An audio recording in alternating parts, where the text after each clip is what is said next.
la situación, pero no vamos a curar el problema. Hace falta más. Y algo de eso más que falta se ha empezado a hacer también.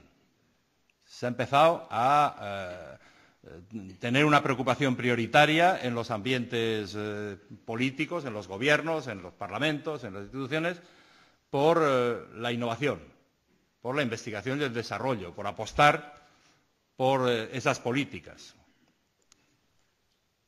Hay que hacer un esfuerzo tenaz, pero bueno, se está empezando a hacer con más seriedad de lo que se hacía hace unos pocos años en la mayoría de los países europeos, y está bien.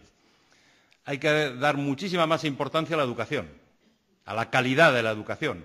Nos hemos ocupado, y es una tarea excelente, de extender la educación, de que prácticamente todo niño o toda niña tenga igualdad de oportunidades en educación.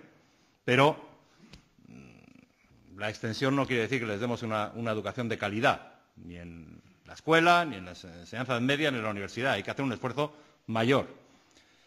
Cuando vemos la cifra de ingenieros, por poner un dato solo, que producen al año China e India, y comparamos esa cifra con la del conjunto de Europa, me parece que ellos producen 3 o 4 veces más que el conjunto de los países europeos, siendo países que tienen un nivel de renta muchísimo más bajo que el nuestro, pero tienen una apuesta por educación y por educación de calidad. Tenemos que mejorar el funcionamiento de la economía, de los mercados. No tenemos que tener miedo a que haya competencia. La competencia es imprescindible.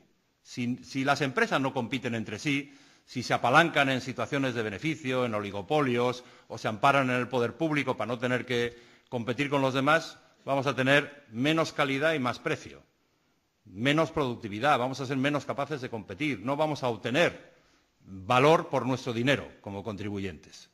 Necesitamos que haya competencia y eso significa cambiar muchas de las ideas tradicionales del papel de la regulación pública, del papel de los ministerios, del papel de las empresas públicas.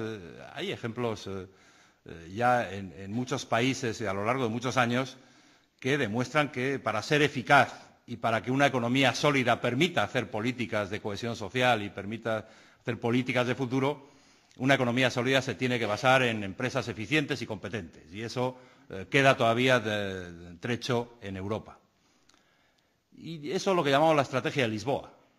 Las reformas que deben acompañar a una buena política de presupuestos y a una buena política monetaria para salir adelante, no solo para salir al trantrán, a ir tirando, como estamos saliendo ahora ya del bajo crecimiento en los últimos años, sino para seguir mirando al futuro, por lo menos con la misma ambición y con la misma ilusión con la que lo miraron los padres fundadores de Europa hace 50 años, cuando crearon el mercado común y pocos años antes la Comunidad Europea del Carbón y del Acero, sabiendo que eso era un paso que les iba a llevar a donde hemos llegado ahora en Europa, una Europa mucho más unida y una Europa mucho más relevante. Pero el camino que ellos empezaron a recorrer y que nos ha llevado hasta una situación muy positiva no es el final. Tenemos nuevos desafíos, tenemos que seguir haciendo un esfuerzo, tenemos que estar a la altura de las responsabilidades y de los desafíos.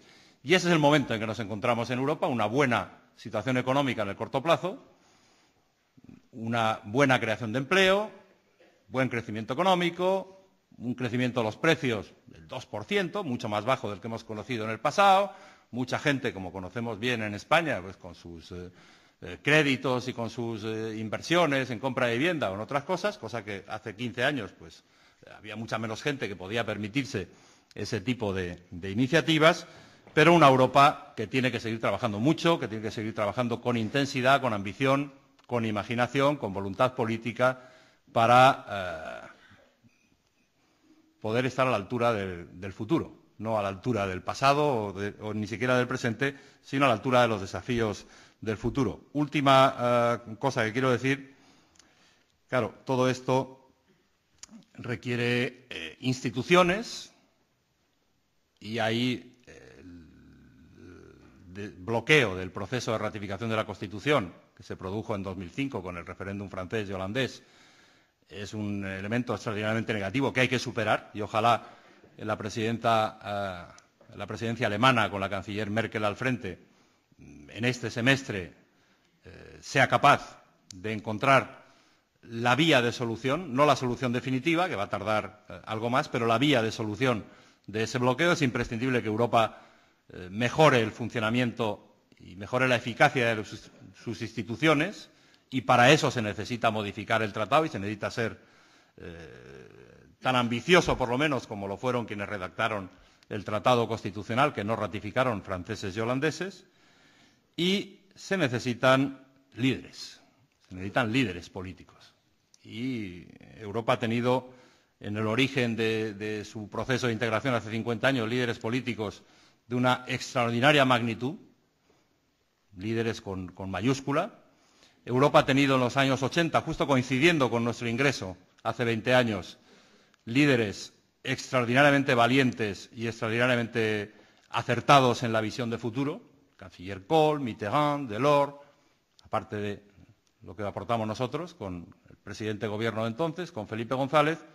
Europa ahora, en el 2007, necesita que esa mejora económica, que esas reformas, que esos arreglos institucionales sean no solo acordados y negociados y puestos en marcha por políticos eficaces, prácticos, pragmáticos, con conciencia de lo que hay que hacer entre hoy y mañana, sino también necesita políticos con visión de futuro y con capacidad de transmitir esa visión de futuro y de dar confianza a los ciudadanos en que ese futuro es alcanzable y está a disposición de los próximos que vengan, de nuestros hijos.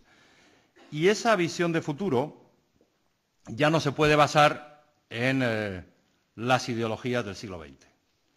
No quiero decir que no haya diferencias políticas, que las hay. La derecha y la izquierda siguen existiendo y siguen existiendo en torno a los mismos valores que estuvieron en el origen de la derecha y la izquierda en términos políticos en el siglo XIX y que han estado a lo largo de todo el siglo XX.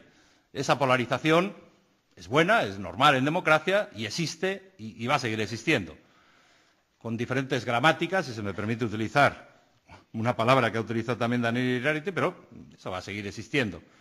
Lo que no van a seguir existiendo son las mismas recetas que se utilizaban por unos y por otros. Las ideologías cerradas, eso ya han quedado, con el final del siglo XX, eso se ha quedado allí, en el siglo XX, y para afrontar estos nuevos desafíos, para acabar de pintar este cuadro, esta visión que tiene que reflejar el futuro y no ser una simple fotografía del pasado, pues hace falta un discurso, un lenguaje, una coherencia, una manera de interpretar los valores